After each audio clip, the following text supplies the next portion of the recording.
सुमन दस यांच्या आजोबांचं निधन झालेलं आहे. मी त्यांना विनम्र असं श्रद्धांजली अर्पण करतो. खर तर त्यांनी गेल्या अनेक दिवसामध्ये इथल्या सर्व त्यांच्या सहकाऱ्यांना, ओबीसी बांधवांना, भटके जाती जमातीतल्या बांधवांना एकत्रित घेऊन या मोर्चाचं नियोजन केलं. खऱ्या अर्थानं आता मी विचारपीठावरच्या कुणाची नावं घेणार नाही. आपल्या या ओबीसी आरक्षणाच्या संदर्भात या महाराष्ट्रामध्ये आतापर्यंत 5 ते 6 बांधवांनी आत्महत्या केलेल्या आहेत. त्यांची मी नावं घेणं उचित समजतो. त्यामध्ये आता कालच मला वाटतंय अशोक भंडारे नावाच्या नाभिक समाजातल्या कार्यकर्त्याने आत्महत्या केलेली आहे. आज भरत कराड नावाच्या वांगदरी तालुका रेणापूर जिल्हा लातूर, त्याचबरोबर आमचे माणिक डोईफोडे आहेत, गोरख देवडकर आहेत कुंभार समाजातले, त्याचबरोबर नागनाथ कानडे आहेत माळी समाजातले, धनंजय गोरे, निवृत्ती यादव, अशा 1 2 3 4 5 6 7 माणसांनी 7 बळी गेलेले आहेत आजपर्यंत ओबीसी आरक्षणाच्या संदर्भात. या महाराष्ट्रामध्ये या शासनानं, या हैदराबाद गॅजेटच्या अंमलबजावणीनं आमच्या ओबीसी बांधवांचे 7 बळी घेतलेले आहेत. आणि या बळींना जबाबदार कोण असेल तर महाराष्ट्राचं शासन आहे. कारण आम्ही महाराष्ट्रामधल्या शासनाला नेहमी सांगत आलोय की तुम्ही बेकायदा GR काढलेला आहे, तुम्ही बेकायदा वागलेला आहात आणि तुमच्या या GR मुळे ओबीसीचं आरक्षण संपलेलं आहे, हा आमचा दावा आहे. आणि हे बेकायदा आहे. कारण या महाराष्ट्रामध्ये राज्यकर्ती जमात असलेला आमचा मराठा बांधव जर या ओबीसी आरक्षणामध्ये सामील झाला तर त्यांच्या स्पर्धेमध्ये माझ्या गावगाड्यातला ओबीसी बांधव टिकेल का? या प्रश्नाचं उत्तर आमच्या बीड जिल्ह्याचा खासदार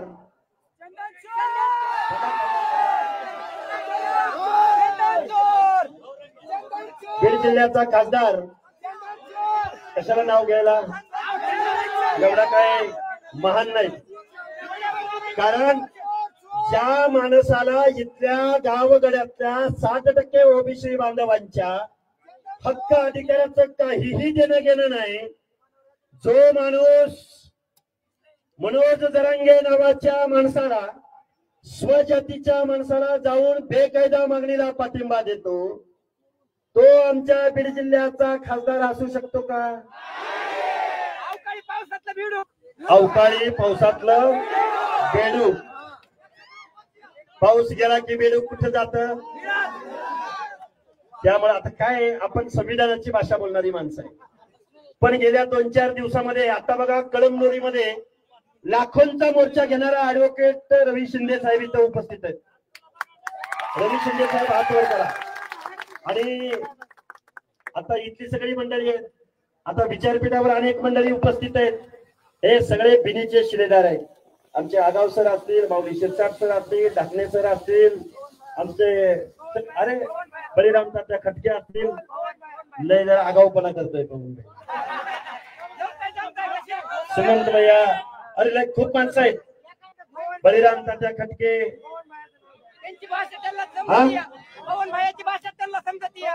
हो, अरे सगळीच माणसं, हे बघा गावगाड्यातली माणसं एकत्रित झालेत. आता गावांची नावं घ्यायची म्हणलं तर 100 गावांची नावं घ्यावी लागतील. पाऊस आलाय आणि इथं उन्हामध्ये सगळी माणसं बसलेली आहेत. 4 शब्द संवाद साधू. अरे शिव्या द्यायची म्हणल्यावर आमच्याकडे पलट नाही शिव्या देणाऱ्यांची. काल एक कोंढरे का फोंढरे नावाचा माणूस म्हणला 11 जणांची टीम बनवल्या आणि लक्ष्मण हाकेंना रस्त्यावर ठोकायला 11 जणांची टीम बनवल्या. अरे कोंढरे, तू मुंगी मारली का कधी आयुष्यात? तुझ्या मारली का मुंगी? तुझ्या तोंडावरची माशी उठत नाही. आणि तू म्हणतो लक्ष्मण हाकेला ठोकायला 11 जणांची टीम बनवली.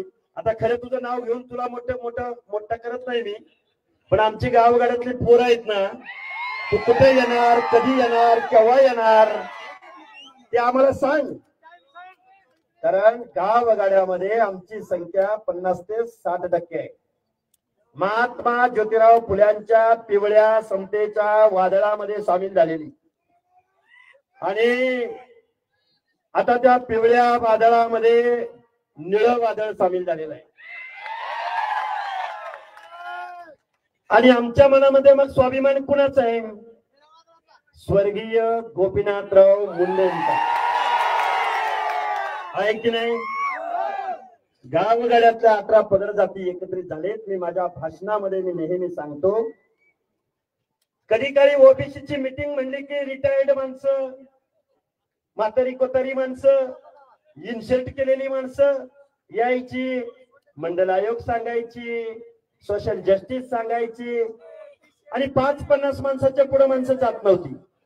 पण आता गावगाड्यातल्या 11 पगड जातीच्या पोरांनी मनावर घेतलंय. लाखोंचा जनसमुदाय आता रस्त्यावर उतरलाय. बरोबर आहे का चूक आहे? कधी काळी आम्हाला वाटायचं शिवसेना आमची, कधी काळी आम्हाला वाटायचं राष्ट्रवादी आमची, कधी काळी आम्हाला वाटायचं भाजप आमची, कधी काळी आम्हाला वाटायचं काय आता कुठली कशाला काय गेलेल्या पक्ष. पण ज्यावेळी ओबीसीचं आरक्षण जात होत, ज्यावेळी बेकायदा गव्हर्नमेंट रिझोल्युशन GR या शासनाने काढला, त्यावेळी आमच्या बाजूने कोणच उभं राहिलं नाही. बरोबर आहे का चुकीचं आहे?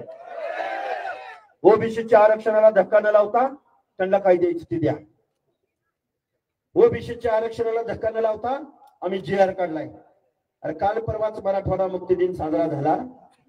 ज्या जुलमी अशा निजामी राजवटीला आमच्या मराठवाड्याच्या जनतेने हाकलून लावलं, त्याच निजामाचा पुरावा घेऊन गावगाड्यातलं आमच्या ओबीसीचं आरक्षण संपवलं जात आहे. मराठवाडा मुक्ती दिन काल परवा झाला, पण हैदराबाद गॅजेटियर घालवायला तुम्हाला आम्हाला रस्त्यावर उतरावं लागणार आहे. उतरायचं का नाही उतरायचं? गावगाड्यातला माळी, साळी, कोळी, तेली, हट्टर, धनगर, संगर, वजारी, लोणारी, परीट, गुरव, घडशी, नाभिक, सुतार, लोहार, कुंभार, बेरड, बेडर, रामोशी, वडार, बेलदार, माझ्या मुस्लिम समाजातला छप्परबंद, शिकलगार, बागबान, कासार, तांबोळी, तेली, लिंगायत, बंजारा, सांगा सांगा कोणाचं नाव राहिलं असलं तर खालनं आलं पाहिजे. नाव संवाद साधतोय. कोण राहिला? कोण? वडार, बेलदार, सोनार, शिव संघटना, हा अजून कोण? SC ST येतोय ना नाव? नाभिक संघटना, जेव्हा महाले, शिवा काशे. बरोबर आहे का चुकीचं आहे? हे का बोलतोय? अरे गेली कित्येक वर्ष झालं आम्ही, गेल्या 2 वर्षापासून या महाराष्ट्राला संविधानाची भाषा आम्ही समजावून सांगतोय. अरे इथला आमदार, खासदार, इथला एकही माईचा लाल आमचा आवाज ऐकून घ्यायला तयार नाही. आणि काल परवा शरदचंद्रजी पवार म्हणलं, कुठे म्हणलं? कोल्हापुरात. महाराष्ट्रातली सामाजिक वीण उसवत्या. काय उसवत्या? वीण उसवत्या. म्हणजे ओबीसी बांधवांनी गप्प बसायचं. ओबीसी बांधवांनी त्याची झोपडी उद्ध्वस्त होत असताना गप्प बसायचं. शरदचंद्रजी पवार ज्या मनोज जरांगेच्या बेकायदा मागण्यांना तुम्ही पाठिंबा दिला, तो राजेश टोपे, बळीराम तात्या, त्याचा तुम्ही करेक्ट कार्यक्रम केला. अजून थोडा आपण वेळ दिला असता ना, तुम्हीच आमदार झाला असता.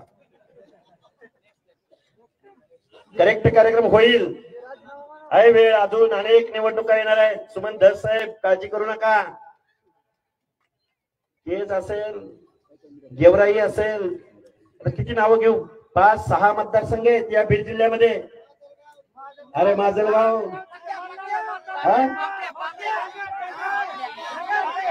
काय म्हणलं ते, काय म्हणलं ते, जात आडवी आली, त्यांना लवकर घरी बसवायची वेळ आली. अरे निवडणूक पाहिजे होती आता. आता जर एखादी निवडणूक आली असती ना, मग आम्ही माणसं किती आहोत हे तुम्हाला आम्ही दाखवून दिलं असतं. हा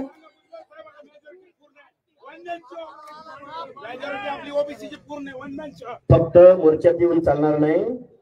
निवडणुका आल्या की 2 मिनिटं 1000 रुपये मध्ये मत द्यायचं का कुणाला? 2000 रुपये मध्ये मत द्यायचं का कुणाला? दादा आलत गोंगड्यावर बसलं, दादा आलत पोत्यावर बसलं, आमच्या वस्तीवर आलं होतं, आम्हाला समाज मंदिर दिलं, आम्हाला पानंदीचा रस्ता दिला. चालेल का?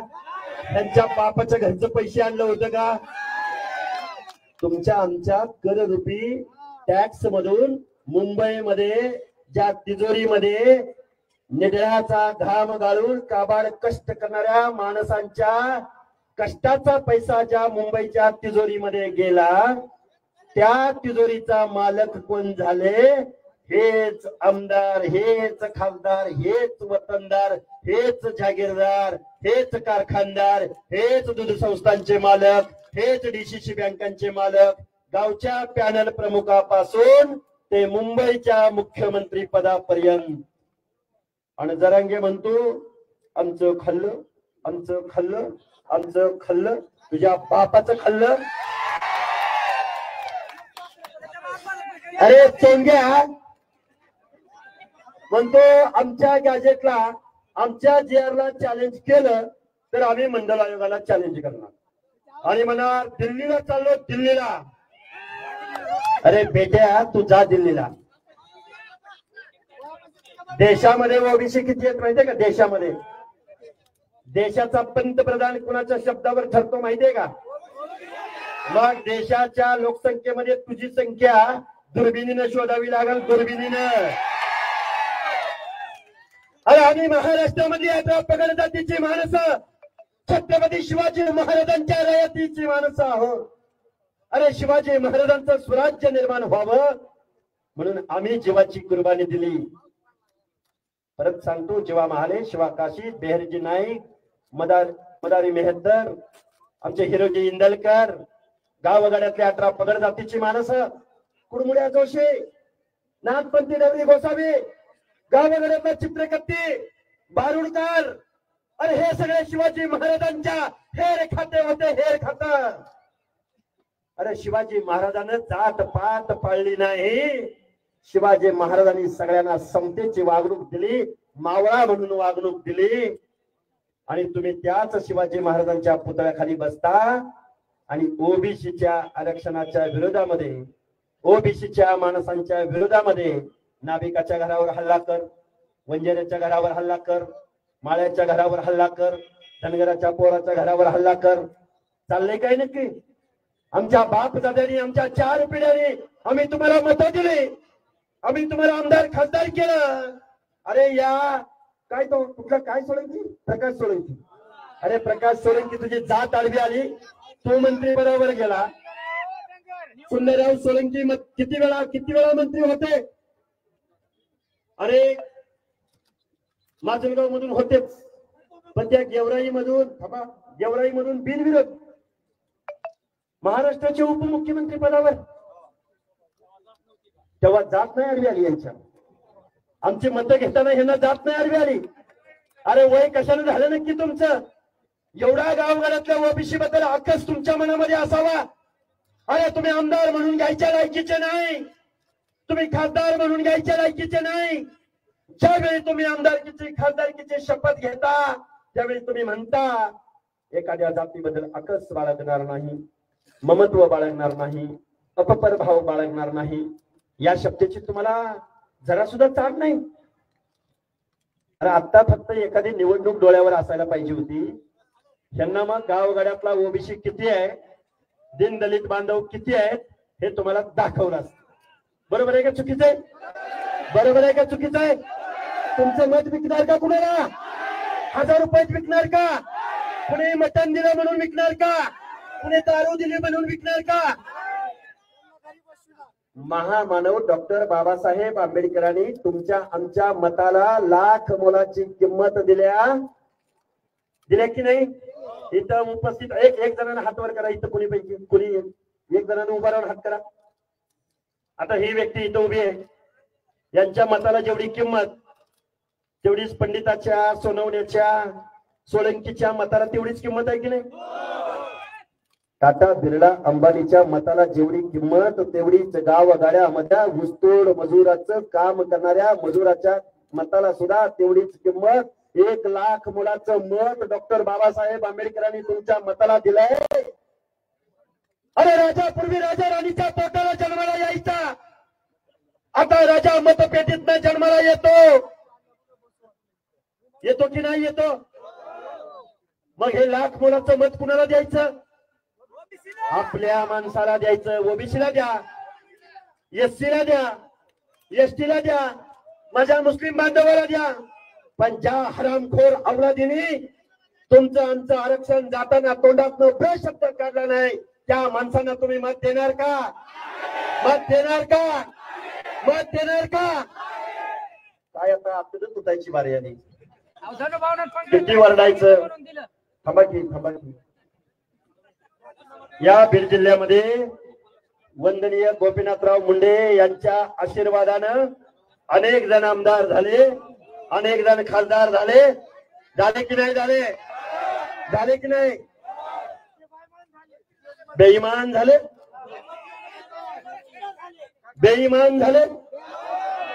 अरे आमदार खासदारांना बेईमान कसं म्हणायचं? झाले की नाही बेईमान? मग तुम्ही आम्ही एक व्हायचं की नाही व्हायचं? वंदनीय गोपीनाथराव मुंडे भगवानगडावर ऊसतोड मजुराच्या दसरा मेळाव्याला गेले तर तो ऊसतोड मजूर म्हणायचा. मुंडे साहेबांना लय लोकांनी प्रश्न विचारले. मी नेहमी सांगतो माझ्या भाषणामध्ये, मुंडे साहेब अहो 2 मिनिटं. अरे थांबा घेऊ. अरे सबका हिसाब होगा, बराबर हिसाब होगा. शिव्या द्यायची वेळ अजून आली नाही. ज्या दिवशी शिव्या देऊ त्यावेळी यांच्या अंगावर कपडे पण राहणार नाहीत.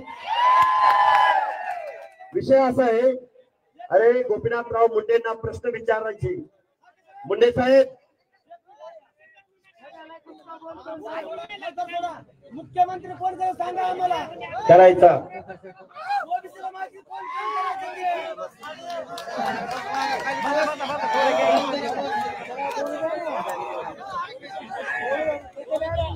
हे बघा ऐका. अरे किती बोलायचं, काय बोलायचं? संविधानावर बोलायचं, शिक्षणावर बोलायचं, राजकारणावर बोलायचं. म्हणजे महात्मा ज्योतिराव फुले म्हणायचे, सत्य वाचून सकळ कळा, झाल्या अवकळा. तुमच्या ओबीसी बांधवामध्ये फूट पाडली जाणार आहे. तुमच्या ओबीसी मध्ये जातीमध्ये भांडणं लावली जाणार आहे. माझ्या बंजारा समाजाला एसटीचं आरक्षण मिळालं तर सगळ्यात जास्त आनंद लक्ष्मण हाकेला होणार आहे. बंजारा समाजाला एसटीचं आरक्षण मिळालं तर सगळ्यात जास्त आनंद लक्ष्मण हाकेला होणार आहे. माझ्या नाभिक बांधवाला, धोबी बांधवाला, माझ्या बलुत्या आलुत्या मधल्या अनेक जाती महाराष्ट्राच्या बाहेर एससी मध्ये आहेत, त्यांना जर एससी मिळाली तर मला आनंद होणार आहे. आमच्या विजयंती अ ब क ड मधल्या जातींना जर एसटी मिळाली तर मला सुद्धा आनंद होणार आहे. पण ऐका, कोल्ह्यांच्या भूलथापांना बळी पडू नका, सावध राहावा. आता लढाई जातीत भांडायची नाही. आता जातीमध्ये एकी दाखवायची आहे. जात न पकडता पात पकडा, कास्ट न पकडता क्लास पकडा. अरे बाबासाहेबांना जातीची संघटना करता आली असती. बाबासाहेबांनी एससी बनवलं, बाबासाहेबांनी एसटी बनवलं, बाबासाहेबांनी ओबीसी बनवलं, बाबासाहेबांनी विजयंती बनवलं. बडी लय जणाला उकळ्या फुटल्या, त्या उकळ्या. बंजारा समाज वेगळा झाला बर का. धनगर समाजाने आंदोलन चालू केलं बर का. गडी रांगा लावून जाऊन पाठिंबा द्यायला लागल्यात. आणि लक्ष्मण हाकेने पण 2014ला बारामतीत आंदोलन केलं. याच शरदचंद्रजी पवाराचा त्या बारामतीचा नगरसेवक सुद्धा आमच्या व्यासपीठावर आला नाही. आजपर्यंत एसटी आंदोलनाला बंजारा समाजाला पाठिंबा दिला असता तर बंजारा समाजाच्या घरावरती आजपर्यंत पत्र राहिलं नसतं. अरे विजय पंडित, तुला लाज वाटली पाहिजे. तुझ्या मतदारसंघामध्ये 38,000 बंजारा समाजाचं मतदान आहे, पण तांड्यावरच्या माझ्या बंजारा समाजाच्या घरावरचं पत्र आजपर्यंत निघालं नाहीत. आणि ह्या जरांगे काय म्हणतो जरांगे म्हणतो तुमच्या पोराबाळांना नोकरी मिळणार आहे, तुमच्या पोराबाळांचं भलं होणार आहे, तुमच्या पोराबाळांचं. अरे जर मग आरक्षणात जर भलं होत असतं तर आमच्या SC ST बांधवांच्या घरावर सोन्याची कौलं नसती का आली? 1950ला त्यांना आरक्षण मिळालं, पण अजितदादा पवार नावाचा अर्थमंत्री उपमुख्यमंत्री महाज्योतीला पैसे देत नाही.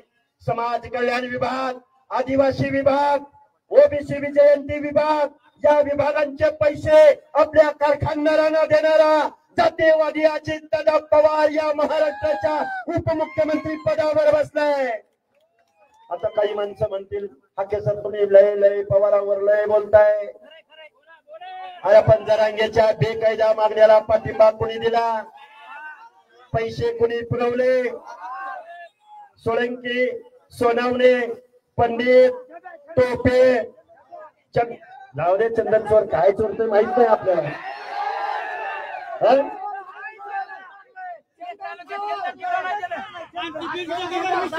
हे बघा ऊन खूप झालंय, खूप वेळ झालं तुम्ही इथं बसलेले आहात. हे बघा बीड मध्ये मोठ्या मोर्चाची घोषणा होणार आहे, पण तारीख आज सांगत नाही मी तुम्हाला, कारण अनेक तारखा आहेत. थांबा, नांदेडला पण तारीख आहे त्याच दिवशी. एकाच दिवशी 2-2, 4-4 घ्यायचे का आपण? नाही चालणार. मी साहेबांशी बोलतो, तुम्ही टेन्शन घेऊ नका. गावागड्यातल्या 18 फगड जातीची माणसं रस्त्यावर उतरत आहेत.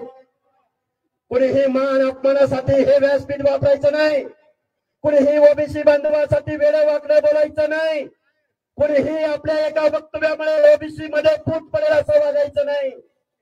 कारण आपल्यामध्ये भांडणं लावली आजपर्यंत हे आमदार, खासदार, कारखानदार, वतनदार, दरकदार, जागीरदार झाले.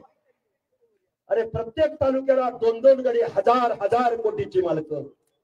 पंडित गेला की पवार येतो, सोळंकी गेला की जगताप गेला की सोळंकी, क्षीरसागर गेला की काय क्षीरसागर काय आपली मतं मिळणार का त्यांना? कुठं गेला आता? अरे जन्मानं ओबीसी असून चालेल का? कर्तृत्वानं सुद्धा ओबीसीच्या बाजूने, संविधानाच्या बाजूने ठामपणे तुम्हाला उभं राहावं लागेल, आहे की नाही? आता म्हणाल तुम्ही राजकीय बोलताय, काय करणार? राजसत्ता अंतिम आहे. राजकारणाच्या जीवावर तर तुम्हाला आम्हाला महात्मा ज्योतिबा फुले, राजर्षी शाहू महाराज, डॉक्टर बाबासाहेब आंबेडकरांच्या विचारांनी तुम्हाला आम्हाला आरक्षण धरण दिलं. पण बाबांनो, या लोकांनी तुमचं आमचं आरक्षण गेलंय. सुमन धस साहेब, तरुणांची चांगली टीम तुम्ही उभी केली पाहिजे. कुठे जायत का? जुनी माणसं, नवी माणसं, सगळ्यांचा मेळ बसवला पाहिजे. आता नवीन रक्त म्हणलं की सळसळत असतं, पण जुन्या माणसांचा अनुभव सुद्धा आपल्याला तेवढाच कामाला येतो. बरोबर आहे का? आणि आता ऐका, हो ऐका, आता पंचायत राज मधलं आरक्षण आपण जरांगेच्या जात चोर टोळीला आपण देऊन टाकू. पण ऐका, पण तुमच्या आमदारकीचा, खासदारकीचा मार्ग मात्र आमच्या वाड्या, वस्त्या, तांड्यावरनं, गल्ल्यामधनं, मोहल्ल्यामधनं जाणार आहे. आता इथं आम्ही मोर्चाला आलो. सुमन धस साहेब, तुमचा आभार व्यक्त करतो, तुमच्या सगळ्या मंडळींचा आभार व्यक्त करतो. आता तुमची सगळ्यांची नावं मी घेतली नाही, कुणीही राग मानायचं नाही. आम्ही इथं राजकारण करायच्या टायमाला आपण राजकारण निश्चित करू. करायचंय राजकारण, आता करायचं का नाही? कारण राजसत्ता आणि राजपाट हा मागून मिळत नसतो, तर तो नेहमीच हिसकावून घ्यायचा असतो. प्रसंगी वेशीमध्ये छातीला धरून गचुंड पकडून, अरे आम्ही मत द्यायला जन्म घेतला. आमदारकीचं खासदारकीचं तिकीट द्यायचं वेळ आली की तुमची नावं, अरे लाख मोलाचं मतदान आमच्याकडे आहे. भलेही कारखाने तुमच्याकडे आहेत, पैसे तुमच्याकडे आहेत, पण मत आमच्याकडे आहेत की नाही? काय काय बुचोर, अरे तुम्ही जर सगळे एकत्रित आला काय होईल माहितीये का बाबांनो? खूप काही बोलता येण्यासारखं आहे. मी या बीडच्या भूमीमधून मी तुमच्या समोर हे मनोगत व्यक्त करतोय. आता इकडे येत असताना आम्हाला अनेक फोन आले, तुम्हाला काळं फासलं जाणार आहे, तुम्हाला काळं फासलं जाणार आहे, तुमच्या गाडीवर हल्ला होणार आहे, हबूक होणार आहे, तबूक होणार आहे. अरे रात्रंदिवस आम्ही महाराष्ट्रामध्ये फिरतोय. अरे थांबा थांबा, या सभेच्या आयोजनासाठी, या मोर्चाच्या आयोजनासाठी ज्यांची नावं घेतली नाहीत त्यांनी मला मोठ्या मनाने माफ करावं. ज्यांची 4 लोकांची नावं घेतली म्हणजे हे या भागाचे प्रतिनिधी आहेत किंवा रात्रंदिवस मेहनत घेणारी पोर आहेत. कल्याण केदार असतील, अक्षय गीते असतील, श्रीराम तांदळे असतील, प्रदीप भुले असतील, आबा तांबडे असतील, केशव भांगे असतील, सगळी मंडळी त्यांची. आता परत कोणीही राग मानायचा नाही, नाहीतर परत कसं आहे आपल्या फायद्यात 300 350 जाती. प्रत्येक जण विकास भांगे खूपच आहेत, मग घ्या एकदा सगळेजण, मी सगळ्यांची नावं घेतो, काही अडचण नाही. 18 पदर बघा, 450 जाती आहेत तुमच्या आमच्या. 450 जातीच्या एका माणसाचं नाव घ्यायचं म्हटलं तर 450 नावं घ्यावी लागतील. हा लढा मान सन्मानासाठी नावासाठी नाही, तर हा लढा तुमच्या आमच्या हक्क आणि अधिकारासाठी. आता संध्याकाळी वडगाव ठोकला महाएल्गार सभा आहे. आता काही जण माणसं म्हणतील माणसं किती आली, कमी आली का, जास्त आली का? अरे आम्ही शोषित वंचित डोंगराच्या कुशीला काबाड कष्ट करणारी माणसं आहोत. डॉक्टर बाबासाहेब आंबेडकर बोलले होते, ज्या घरातील महिला चाऱ्याच्या आणि सरपणाच्या शोधात डोंगराच्या कुशीला जाते ते घर कधी सुधारलेलं असू शकत नाही. ऊसतोडी कोण करतं? तुम्ही आम्ही करतो. काबाड कष्टाची कामं कोण करतात? तुम्ही आम्ही करतो. तुम्ही आम्ही कधी एखाद्या डीसीसी बँकेचं 1 कोटीचं कर्ज घेतलं आणि बुडवलं असं झालं का?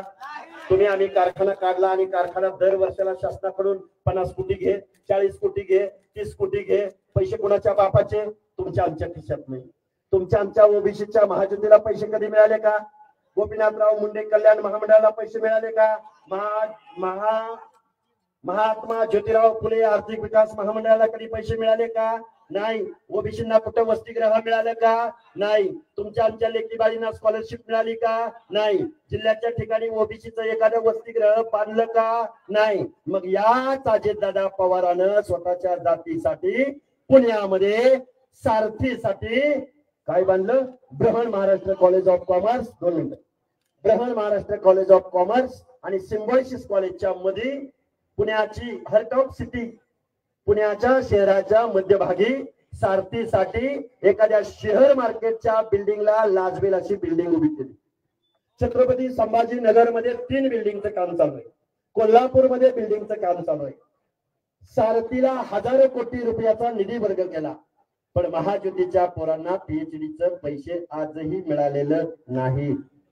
आजपर्यंत माझे पत्रकार बांधवांना माझी विनंती आहे, आजपर्यंत या फुले शाहू आंबेडकरांच्या महाराष्ट्रामध्ये ओबीसीच्या सामाजिक न्याय हक्कांच्या योजनासाठी अर्ध्या लोकसंख्येला किती बजेट मिळायला पाहिजे? सामाजिक न्यायाच्या योजनासाठी किती टक्के मिळाले पाहिजे अर्ध्या लोकसंख्येला?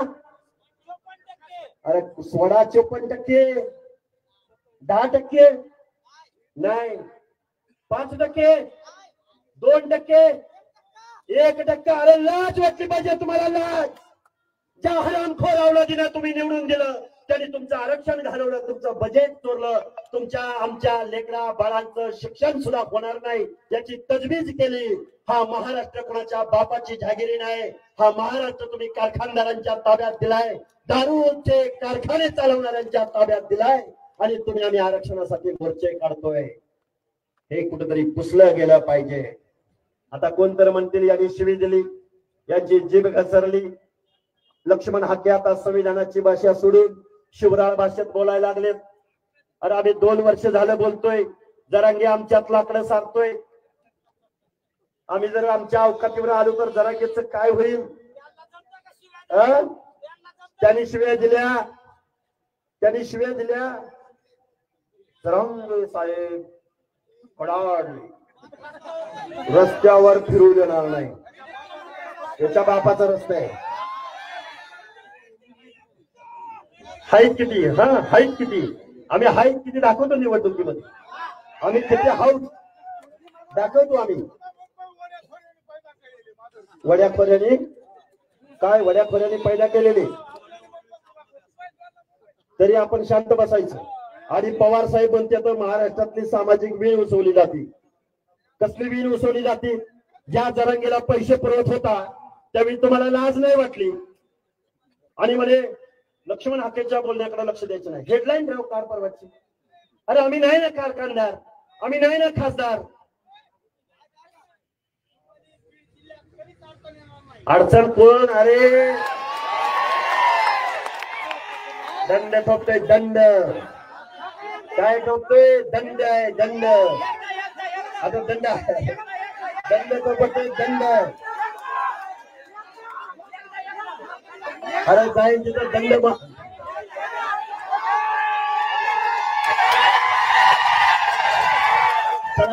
माझी तुम्हाला हात जोडून कळकळीची विनंती आहे बाबांनो, तुम्हाला आम्हाला एकत्र यावं लागेल.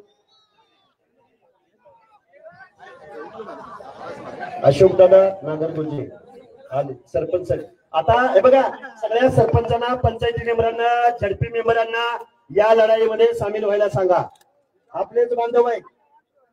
56,000 जागा तुमच्या ओबीसीच्या गावच्या सरपंच पदापासून ते महापौर पदापर्यंत, नगराध्यक्ष पदापर्यंत, पंचायत समिती जिल्हा परिषद पदापर्यंत 56,000 जागा तुमच्या आज रोजी गेलेल्या आहेत. शिक्षण नोकऱ्यामधलं आरक्षण गेलंय. किती बोलावं, काय बोलावं? उन्हात तुम्ही एवढा वेळ बसलेले आहात. तुम्ही शांत चित्तानं घरी जावं. काल परवा एका गावामध्ये माननीय गोपीनाथराव मुंडे साहेबांचा बॅनर फाडून खाली टाकून त्याच्यावर एक जण बहादर झोपला.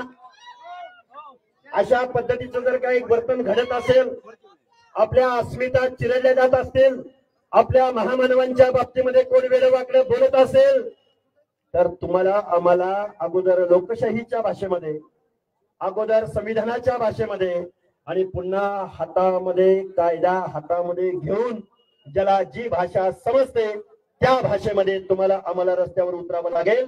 एवढा आशावाद मी तुमच्या समोर व्यक्त करतो आणि मी माझं लांबलेलं मनोगत थांबवतो. धन्यवाद. जय हिंद.